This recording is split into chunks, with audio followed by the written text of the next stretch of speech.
আমরা গতদিন কোন পর্যন্ত পড়িয়েছিলাম? সম্ভবত 3-এর গ পর্যন্ত শেষ হয়ে গিয়েছিল। তাহলে আমরা এখন সমানুতাতে যাব সম্ভবত।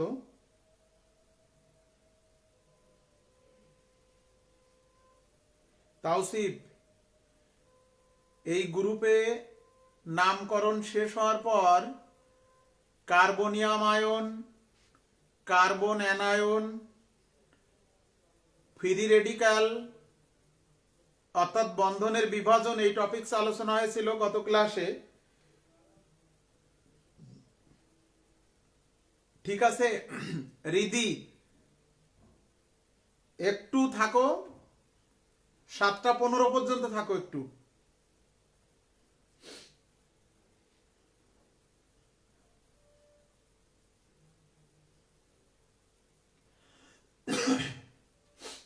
তাহলে আমরা শুরু করি সমানতা থেকে। যেহেতু দেরি হয়ে গেল কারেন্টের কারণে, সেই কারণে আমরা শুরু করি আলোচনায় না গিয়ে।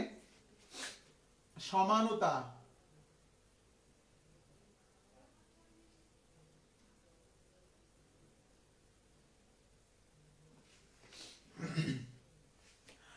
আণবিক সংকেত এক, গাঠনিক সংকেত ভিন্নতার কারণে ভৌত রাসায়নিক ধর্মে যদি পার্থক্য দেখা যায়, তাহলে ওই যৌগ শ্রেণীকে বলা হয় পরস্পরের সমাণু, আর এই ধর্মকে বলা হয় সমানুতা।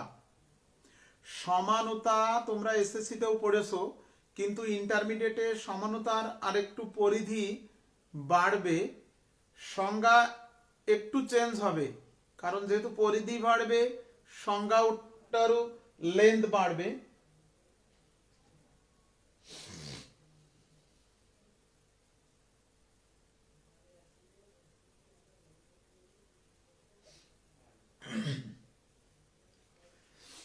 আণবিক সংকেত এক, গাঠনিক সংকেত ভিন্নতার কারণে এবং ত্রিমাত্রিক বিন্যাস ভিন্নতার কারণে ভৌত রাসায়নিক ধর্মে যদি পার্থক্য দেখা যায়, তাহলে ওই যৌগ শ্রেণীকে বলা হয় পরস্পরের সমাণু, আর এই ধর্মকে বলা হয় সমানুতা। তাহলে এসএসসিতে পড়েছিলে আণবিক সংকেত এক, গাঠনিক সংকেত ভিন্নতার কারণে। কিন্তু এখন গাঠনিক সংকেত ভিন্নতা ছাড়াও আরো একটা বিষয় এখানে অ্যাড হলো। গাঠনিক সংকেত ভিন্নতার কারণে এবং ত্রিমাত্রিক বিন্যাস ভিন্নতার কারণে ভৌত ও রাসায়নিক ধর্মে যদি পার্থক্য দেখা যায়, তাহলে এই যৌগ শ্রেণীকে বলা হয় পরস্পরের সমাণু, আর এই ধর্মকে বলা হয় সমানুতা। তাহলে ত্রিমাত্রিক বিন্যাস কি সেটা একটু দেখো। কার্বনের এই যে 4 যোজনীতে 4টে গ্রুপ আছে, মনে করো এ, বি, ই এবং ডি।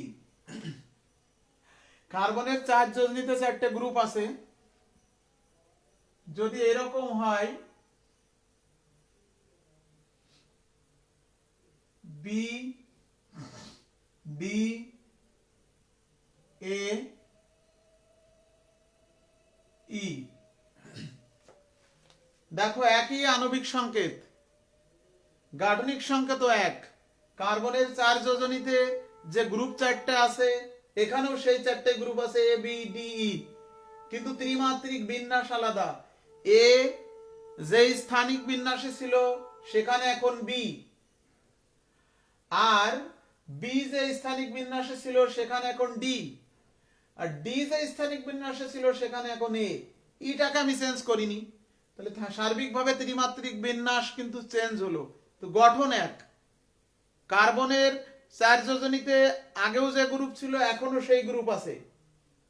তাহলে এরকম ত্রিমাত্রিক বিন্যাস ভিন্নতার কারণে ভৌত রাসায়নিক ধর্মে পার্থক্য দেখা দিতে পারে।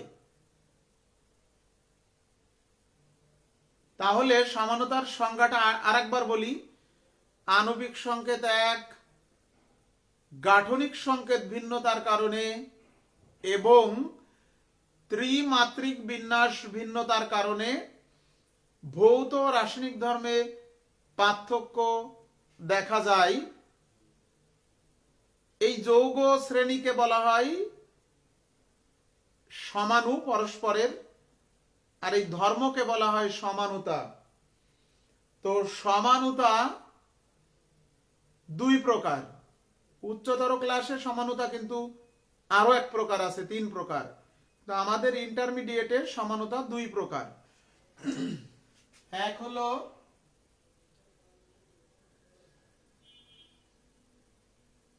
গাঠনিক সমানুতা, আর দুই হলো স্টেরিও সমানুতা বা ত্রিমাত্রিক।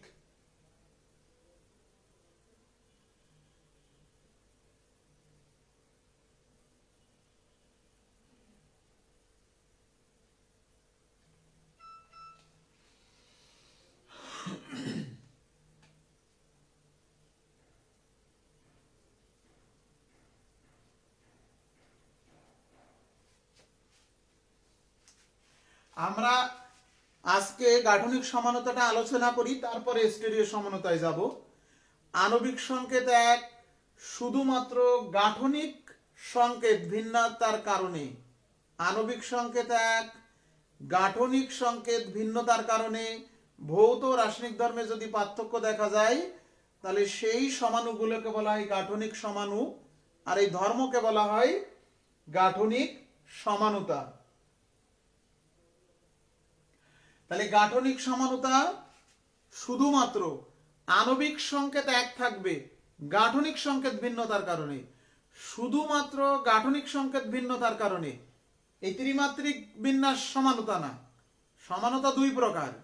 গাঠনিক সংকেত ভিন্নতার কারণে ভৌত রাসায়নিক ধর্মে যদি পার্থক্য হয়, তাহলে সেটা হচ্ছে গাঠনিক সমানুতা। আর ত্রিমাত্রিক বিন্যাস ভিন্নতার কারণে যদি ভৌত রাসায়নিক ধর্মে পার্থক্য হয়, সেটা হলো স্টেরিও সমানুতা। তাহলে গাঠনিক সমানুতা আবার পাঁচ প্রকার।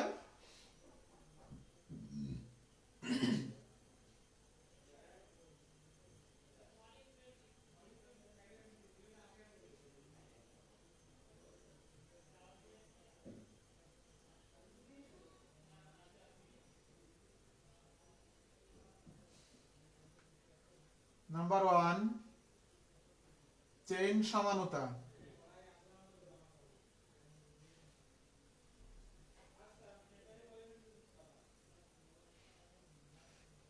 চেইন সমানুতা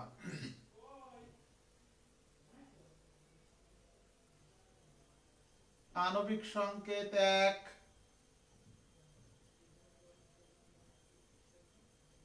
দেখো, এটি হলো বিউটেন, এর গাঠনিক সংকেত ভিন্নতার কারণে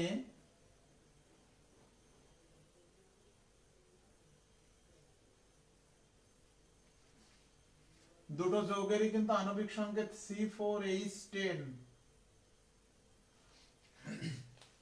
এটা কয় কার্বনের চেন?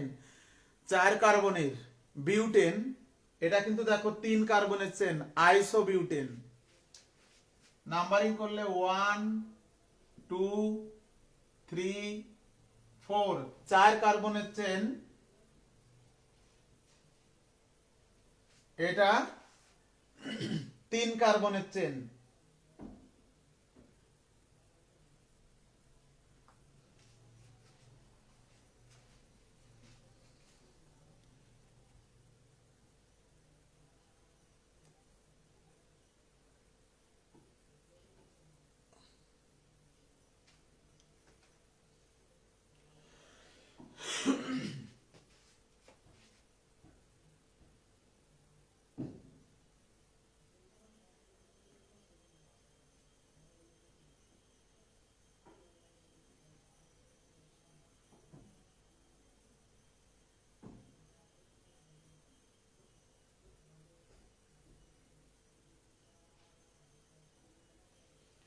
হ্যাঁ থাকুক একটু, আমি বলছি 7টা 15 ছেড়ে দেবো, একটু 15 মিনিট পরে ইংলিশে ঢুকো আজকে।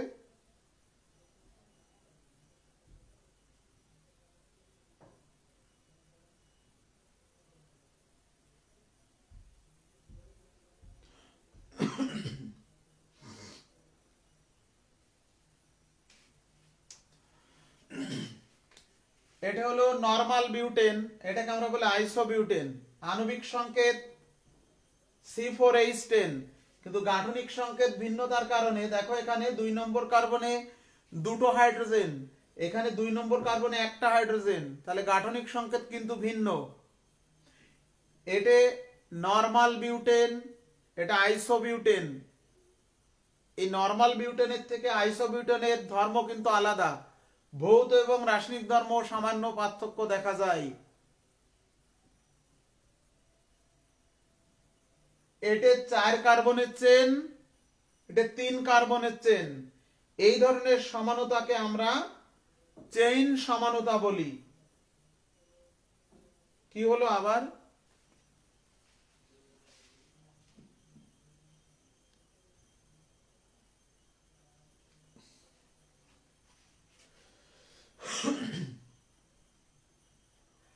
তোমরা একটু বলো তো, কারো সমস্যা? ঐন্দ্রিলা, ভিডিও কি সমস্যা?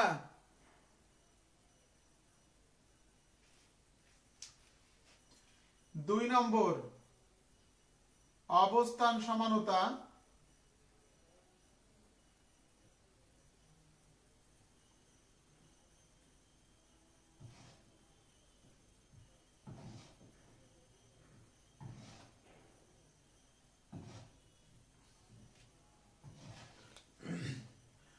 অবস্থান সমানতা, আণবিক সংকেত এক, গাঠনিক সংকেত ভিন্নতার কারণে কার্যকারী মূলকের অবস্থান যদি ভিন্ন হয়, কার্যকারী মূলকের অবস্থান যদি ভিন্ন হয়, যেমন দেখো CH3 CH2 CH2OH প্রোপানল 1, এটা দেখো CH3 CH3 প্রোপানল 2। আণবিক সংকেত কিন্তু C3H8O। একই আণবিক সংকেত বিশিষ্ট দুটি সমাণু, গাঠনিক সংকেত আলাদা। কি গাঠনিক সংকেত আলাদা? এখানে দেখো 2 নম্বর কার্বনে দুটো হাইড্রোজেন, এখানে 2 নম্বর কার্বনে একটা হাইড্রোজেন, তাহলে গঠন আলাদা। হাইড্রোক্সিল মূলক 1 নম্বর কার্বনে ছিল, এখানে হাইড্রোক্সিল মূলক 2 নম্বর কার্বনে। অবস্থান সমানতা, অর্থাৎ কার্যকারী মূলকের অবস্থান ভিন্ন হচ্ছে। এটা প্রোপানল 1, এটা প্রোপানল 2। এদের ভৌত এবং রাসায়নিক ধর্মের সামান্য পার্থক্য দেখা যাবে। প্রোপানল 2 কে জারণ করলে কিটোন পাওয়া যায়, প্রোপানল 1 কে জারণ করলে অ্যালডিহাইড পাওয়া যায়। তাহলে রাসায়নিক ধর্ম কিন্তু চেঞ্জ হলো, পরিবর্তন। আণবিক সংকেত এক, গাঠনিক সংকেত ভিন্নতার কারণে ভৌত রাসায়নিক ধর্মে পার্থক্য দেখা যায়। এদের আণবিক সংকেত এক হলেও গাঠনিক সংকেত ভিন্নতার কারণে কার্যকারী মূলকের অবস্থান ভিন্ন হলো। এই ধরনের সমানতাকে আমরা বলি কার্যকরী মূলক, এই ধরনের সমানতাকে আমরা বলি অবস্থান সমানতা। কার্যকারী মূলকের অবস্থান ভিন্ন। 3 নম্বর, এটা হলো কার্যকরী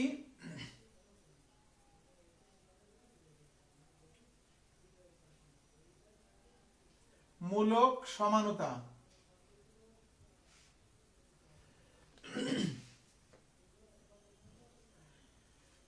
কার্যকরী মূলক সমানতা কাকে বলে? আণবিক সংকেত এক, গাঠনিক সংকেত ভিন্নতার কারণে কার্যকারী মূলকই পরিবর্তন হয়ে যাবে, কার্যকারী মূলকই চেঞ্জ হবে। এই সমানুকে আমরা বলি কার্যকারী মূলক সমানতা। দেখো CH3 CH2OH, এটা তোমরা এসএসসি তে পড়েছো, ইথানল। দেখো CH3O CH3 dimethyl ether, dimethyl ether. এটা হলো ইথানল, অ্যালকোহল, আর এটা কি ইথার। কার্যকারী মূলকই চেঞ্জ। অ্যালকোহল রাসায়নিকভাবে সক্রিয় হলেও ইথার রাসায়নিকভাবে কিন্তু কিছুটা নিষ্ক্রিয়। অ্যালকোহল এর গলনাঙ্ক স্ফুটনাঙ্ক থেকে ইথারের গলনাঙ্ক স্ফুটনাঙ্ক কম। অ্যালকোহল 78.3 ডিগ্রি সেন্টিগ্রেড তাপমাত্রায় ফোটে, কিন্তু ইথার 25 ডিগ্রি সেন্টিগ্রেড তাপমাত্রায় ফোটে। তাহলে স্ফুটনাঙ্ক ভিন্ন, দুটি তরল পদার্থ, একটার কার্যকারীমূলক অ্যালকোহল আর একটার কার্যকারীমূলক ইথার। আরো একটা দেখায়, দেখো দুটোরই কিন্তু আণবিক সংকেত এক, C2H6O। আর একটা দেখাচ্ছি, দেখো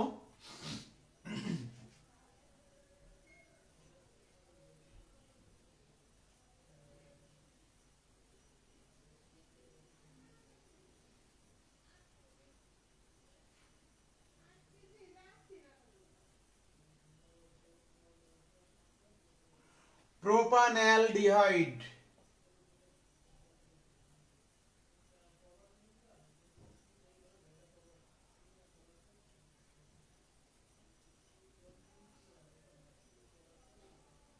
সংকেত কিন্তু C3H6O। এটা অ্যালডিহাইড, এটা কি কিটোন। অ্যালডিহাইড এবং কিটোনের মধ্যে ভৌত এবং রাসায়নিক ধর্মের পার্থক্য দেখা যায়। তাহলে আণবিক সংকেত এক, গাঠনিক সংকেত ভিন্নতার কারণে কার্যকারী মূলকই ভিন্ন হয়েছে, এদের কার্যকারী মূলকই চেঞ্জ হয়ে গেল। ঠিক আছে।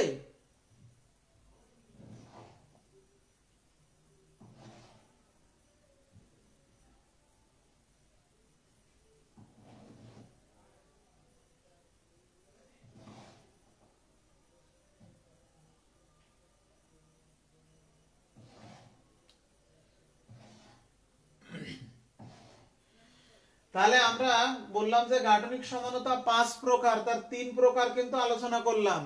গাঠনিক সমানতা কাকে বলে? আণবিক সংকেত এক, শুধুমাত্র গাঠনিক সংকেত ভিন্নতার কারণে ভৌত ও রাসায়নিক ধর্মে যদি পার্থক্য দেখা যায়, তাহলে ওই যৌগ শ্রেণীকে আমরা বলি কি? পরস্পরের সমাণু। আর এই ধর্মকে বলা হয় কি? সমানুতা। তো গাঠনিক সমানুতা 5 প্রকার, আমরা 3 প্রকার আলোচনা করলাম। চেইন সমানুতা, অবস্থান সমানুতা, কার্যকারীমূলক সমানুতা। বেসিক্যালি গাঠনিক সমানুতা কিন্তু 3 প্রকার, তাহলে 5 প্রকার কেন বললাম? আরো 2 প্রকার গাঠনিক সমানুতা আছে, সেটা হলো এই অবস্থান সমানুতার একটা বিশেষ রূপ আর এই কার্যকারীমূলক সমানুতার একটা বিশেষ রূপ। দেখো এই অবস্থান সমানুতার একটি বিশেষ রূপ হলো মেটামারিজম।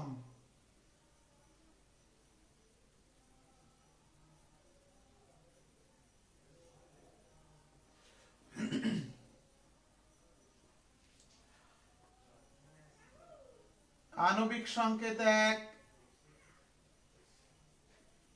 গাঠনিক সংকেত ভিন্নতার কারণে দ্বিযোজী কার্যকারী মূলকের দুই পাশের কার্বন সংখ্যা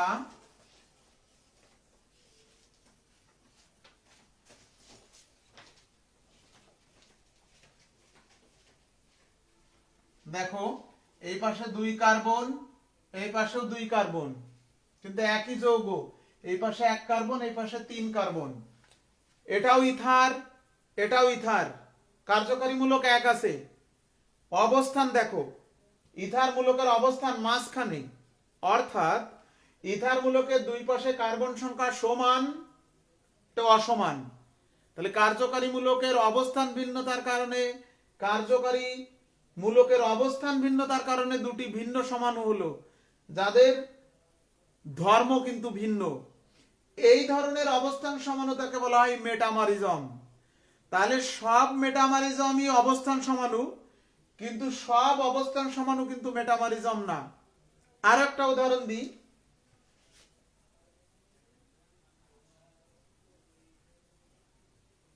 দ্বিযোজী কার্যকারীমূলক কিটোন।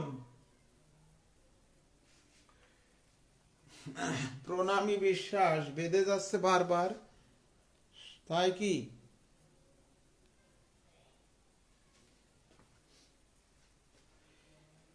তোমরা একটু বলো তো ঐন্দ্রিলা, সমস্যা ভিডিও বা অডিওতে কি সমস্যা বলো?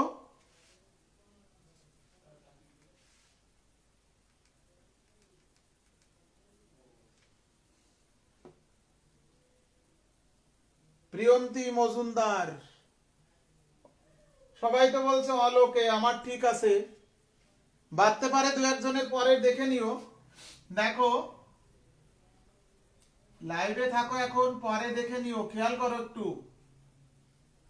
এই যে দেখো এটা পেন্টানন 2 আর একই CH3 CH2 C double bond O CH2 CH3, এটা পেন্টানন 3, দুই পাশে কার্বন সংখ্যা দেখো সমান, আর এটা কি অসমান। Methyl propyl ketone, diethyl ketone, আণবিক সংকেত এক, গাঠনিক সংকেত ভিন্নতার কারণে কার্যকারী মূলকের দুই পাশে কার্বন সংখ্যা সমান, এটা অসমান। এই ধরনের অবস্থান সমানতাকে বলা হয় মেটামারিজম। অর্থাৎ দ্বিযোজী কার্যকারী মূলক বিশিষ্ট যে জৈব যৌগ আছে তাদের কার্যকারী মূলকের অবস্থান যদি পরিবর্তন করা হয়, তাহলে দুই পাশে কার্বন সংখ্যা সমান এবং অসমান যদি হয়, এই দুটো সমাণুকে বলা হয় পরস্পরের মেটামারিজম।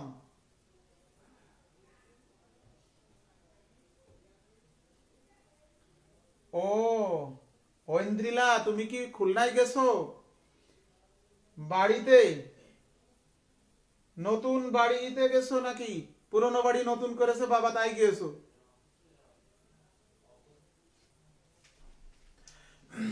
আচ্ছা খেয়াল করো, কার্যকারী মূলকের আরেকটা বিশেষ সমাণু আছে যেটাকে আমরা টটোমারিজম,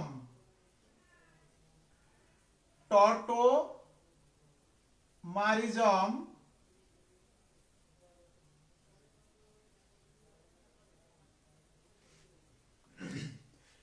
টটোমারিজম টটোমারিজম কাকে বলে?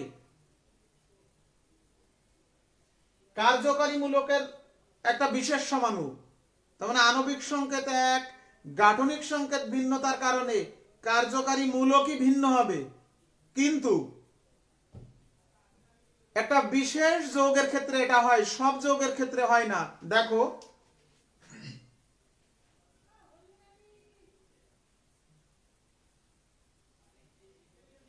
আমরা উপরেরটা একটু মুছি।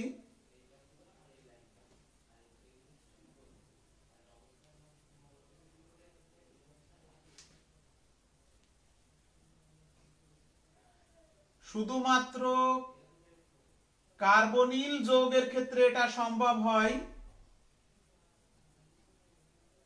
কার্বনিল যৌগ, কার্বনিল মূলকের পাশের কার্বনে যদি হাইড্রোজেন থাকে, দেখো এই রকম যদি হয়, কার্বনিল মূলকের পাশের কার্বনে যদি হাইড্রোজেন থাকে, তাহলে এই হাইড্রোজেনটি এখানে ট্রান্সফার হয়, এই অক্সিজেনে চলে আসে, স্থানান্তর হয়। এই হাইড্রোজেনটি এই অক্সিজেনে স্থানান্তর হলো, হলে কি হলো দেখো, কার্যকারী মূলক চেঞ্জ হলো, ছিল কিটোন হয়ে গেল অ্যালকোহল ওইস, এখানে একটা ডাবল বন্ড হলো,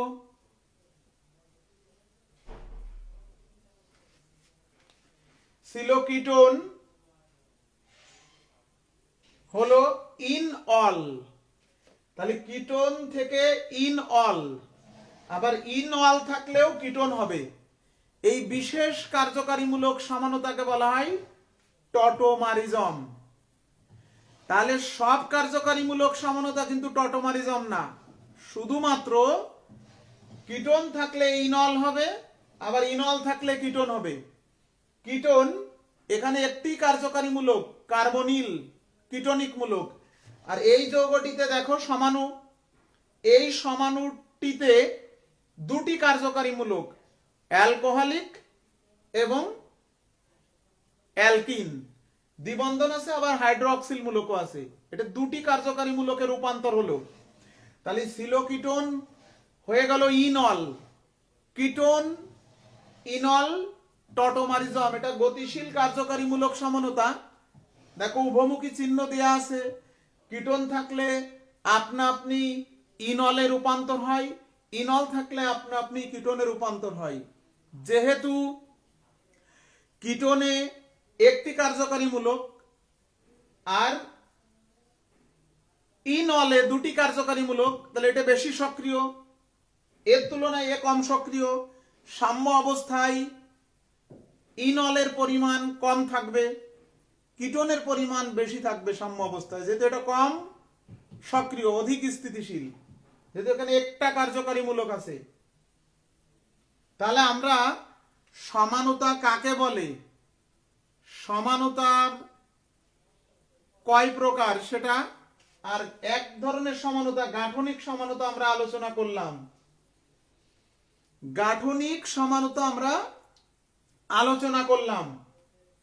আমি তোমাদেরকে বলেছি যাদের ইংরেজি ক্লাস আছে 15 মিনিট পরে আজকে ইংরেজি ক্লাসে ঢোকো, অথবা 10 মিনিট, আমাকে 10 মিনিট টাইম দাও, 10 মিনিট পরে ঢোকো।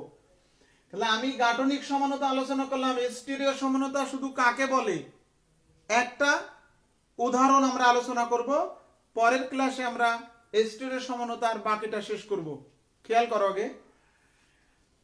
তাহলে গাঠনিক সমানতা 5 প্রকার: চেইন সমানতা, অবস্থান সমানতা, কার্যকারী মূলক সমানতা, আর মেটামারিজম ও টটোমারিজম। তো চেইন সমানতা শুধুমাত্র গাঠনিক সংকেত পরিবর্তন করলে কার্বন চেইনের দৈর্ঘ্য কম বেশি, আর অবস্থান সমানতা হলো গাঠনিক সংকেত পরিবর্তন করলে কার্যকারী মূলকের অবস্থান পরিবর্তন হচ্ছে, ভৌত রাসায়নিক ধর্ম পার্থক্য দেখা যাচ্ছে। আর কার্যকারী মূলক সমানতা কি, গাঠনিক সংকেত পরিবর্তন করলে কার্যকারী মূলকই পরিবর্তন হয়ে যাচ্ছে। এটা অ্যালকোহল, এটা কি ইথার, এটা অ্যালডিহাইড, এটা কি কিটোন। বেসিক্যালি এই 3 প্রকার কিন্তু সমানতা। আর এই অবস্থান সমানতার একটা বিশেষ রূপ হলো মেটামারিজম। সব মেটামারিজমই অবস্থান সমানু, সব অবস্থান সমানু মেটামারিজম না। যেমন এই যে এটা মেটামারিজম না, এতে একযোজী কার্যকারী মূলক হাইড্রোক্সিল এক প্রান্তে আছে, তো দুই পাশে কার্বন সংখ্যার হিসাব না। কিন্তু এরকম দ্বিযোজী কার্যকারী মূলক যেমন ইথার, কিটোন, অ্যালকিন, এরকম দ্বিযোজী কার্যকারী মূলক দুই পাশে কার্বন সংখ্যা সমান, গঠনটা চেঞ্জ করলে দুই পাশে কার্বন সংখ্যা অসমান। তাহলে এখন আসো আমরা স্টিরিও সমানতায় যাই।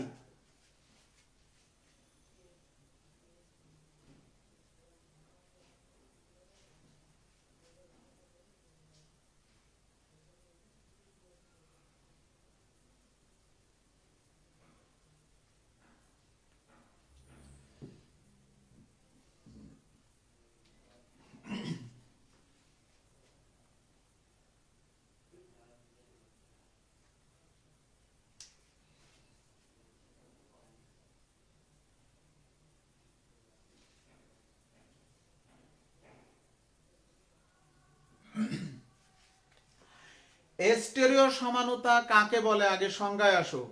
আগেরটা ছিল কি, আণবিক সংকেত এক, গাঠনিক সংকেত ভিন্নতার কারণে। এইটা হলো আণবিক সংকেত এক, গাঠনিক সংকেত এক, শুধুমাত্র ত্রিমাত্রিক বিন্যাস ভিন্নতার কারণে ভৌত রাসায়নিক ধর্মে যদি পার্থক্য দেখা যায়, তাহলে ওই যৌগ শ্রেণীকে বলা হয় পরস্পরের স্টিরিও সমাণু, আর এই ধর্মকে বলা হয় স্টিরিও সমানতা।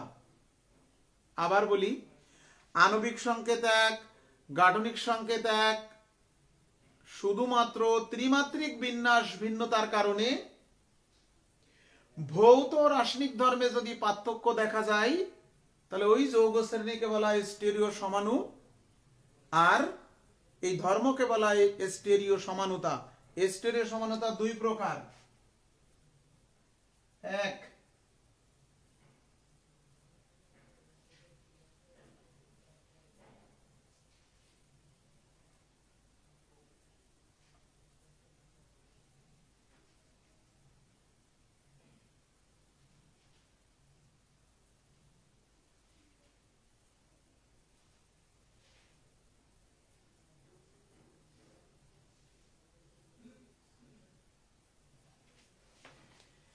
জ্যামিতিক সমানুতা আর আলোক সমানুতা। অর্থাৎ স্টেরিও সমানুতা দুই প্রকার, এক হলো জ্যামিতিক সমানুতা, দুই হলো আলোক সমানুতা। জ্যামিতিক সমানুতা কাকে বলে?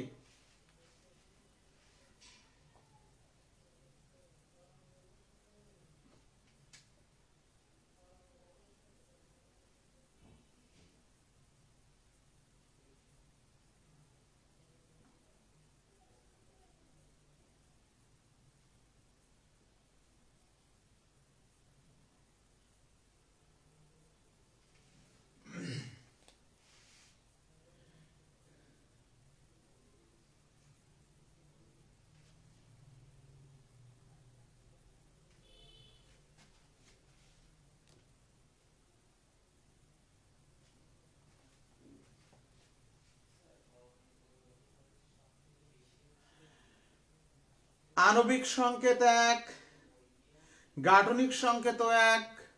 যে সকল যৌগের কার্বন কার্বন অক্ষ বরাবর যদি একক বন্ধন থাকে তাহলে কার্বন কার্বন অক্ষ বরাবর এরকম ঘুরতে পারে, আর যদি দ্বিবন্ধন থাকে তাহলে কিন্তু আর ঘুরতে পারে না, বা চাক্রিক যৌগ হলে আর ঘুরতে পারে না। তাহলে এরকম কার্বন কার্বন যদি দ্বিবন্ধন থাকে অথবা চাক্রিক যৌগ হয় তাহলে তার কাঠামোটা ফিক্সড হয়ে যায় কিন্তু। তাহলে যে সকল যৌগের কার্বন কার্বন অক্ষ বরাবর ঘূর্ণন প্রতিবন্ধকতা আছে, হয় দ্বিবন্ধন যুক্ত যৌগ নতুবা চাক্রিক যৌগ, তাদের ক্ষেত্রে কি হয় দেখো।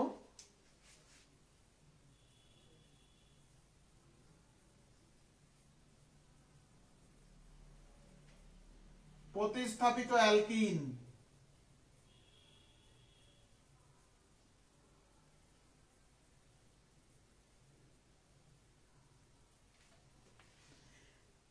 এই যে প্রতিস্থাপিত অ্যালকিন, হাইড্রোজেন দুটোকে প্রতিস্থাপন করেছি, এখানে হাইড্রোজেন ছিল, প্রতিস্থাপিত অ্যালকিন।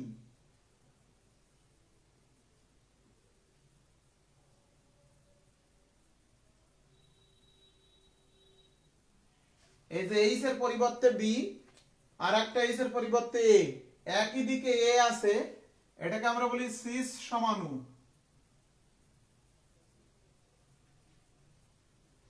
আর যদি এর আণবিক সংকেত এক, গাঠনিক সংকেত এক, ত্রিমাত্রিক বিন্যাস ভিন্নতার কারণে, এই যে দেখো ত্রিমাত্রিক বিন্যাস, একই দিকে এ, কোনাকুনি এ, ট্রান্স এটা, আর এটা হলো ট্রান্স সমাণু।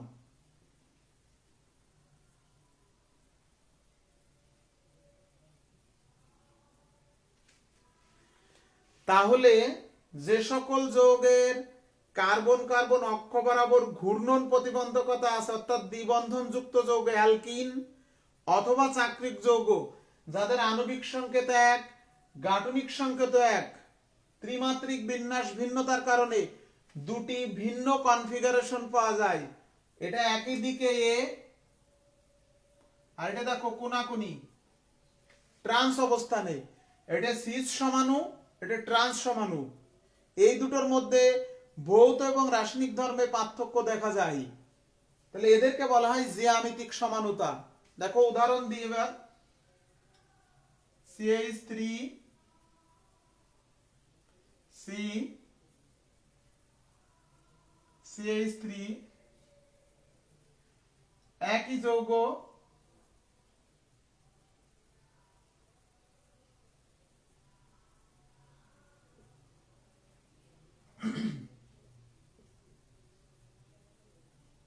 এইচটা উপরে নিয়ে গেলাম,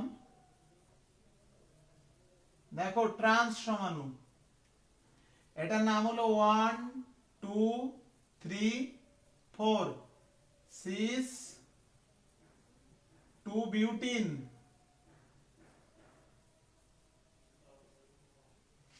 এটা হলো 1 2 3 4 ট্রান্স 2 বিউটিন।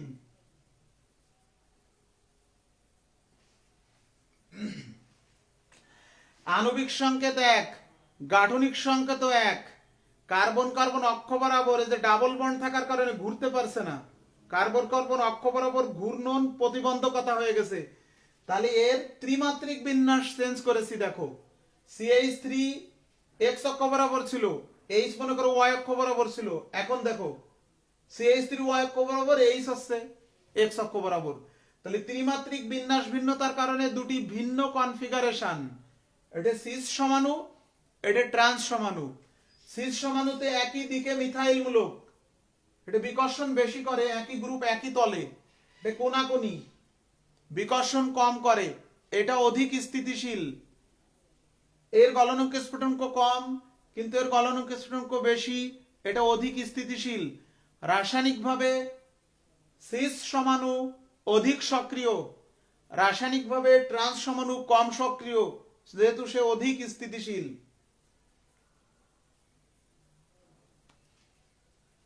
একটা উদাহরণ দিয়ে শেষ করব, পরের দিন এর পরের থেকে শুরু করব। দেখো একটি চাকরিক যৌগ,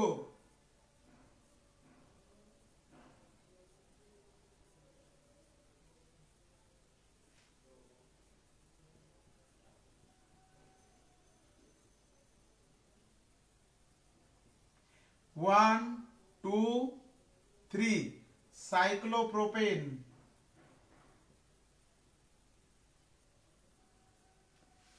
আমি বলে দেব আগামীকাল নেব কিনা, বলে দিবা নেই, নিতেও পারি,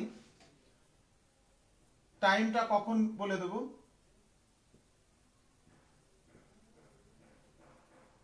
খেয়াল করে এটা একটু শেষ করে বলছি, 1 মিনিট লাগবে আর।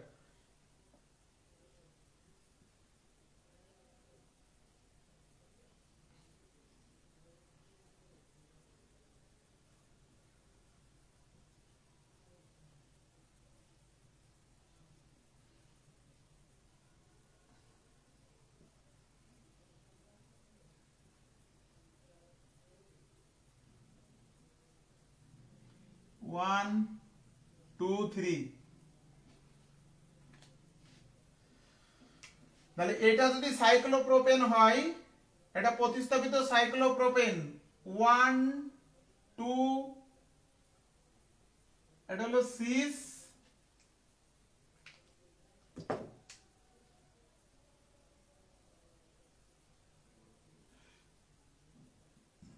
1 2 ডাইমিথাইল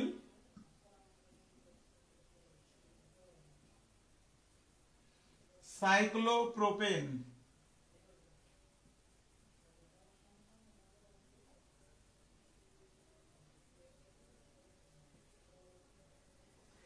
একই যৌগ দেখো, আণবিক সংকেত এক, গাঠনিক সংকেত এক, ত্রিমাত্রিক বিন্যাস ভিন্নতার কারণে এই যে ত্রিমাত্রিক বিন্যাস চেঞ্জ করলাম, গঠন সে একই থাকলো। এটা কি ট্রান্স 1 2 ডাইমিথাইল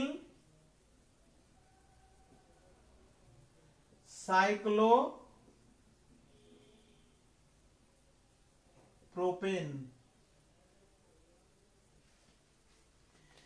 এটা হলো সাইক্লোপ্রোপেন আর এটা হলো প্রতিস্থাপিত সাইক্লোপ্রোপেন।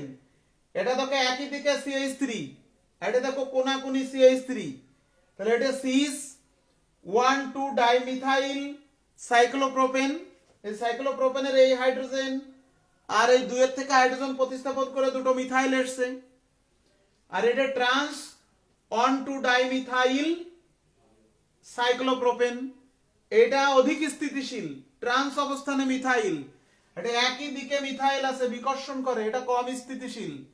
রাসায়নিকভাবে ওটা কম সক্রিয়, এটা অধিক সক্রিয়। এই প্রতিস্থাপিত এই যে গ্রুপগুলো, এই যে এ এবং বি কখনো সমান হবে না। এখানেও এ থাকলে তাহলে কিন্তু ভিন্ন কনফিগারেশন হতো না। তাহলে জ্যামিতিক সমানতার শর্ত কি? 1 নম্বর শর্ত হলো কার্বন কার্বন অক্ষ বরাবর ঘূর্ণন প্রতিবন্ধকতা থাকতে হবে। তার মানে হয় দ্বিবন্ধন নতুবা চাক্রিক যৌগ। প্রতিস্থাপিত অ্যালকিন, এই প্রতিস্থাপিত group A not equal to B, A এবং বি কিন্তু এক হলে হবে না।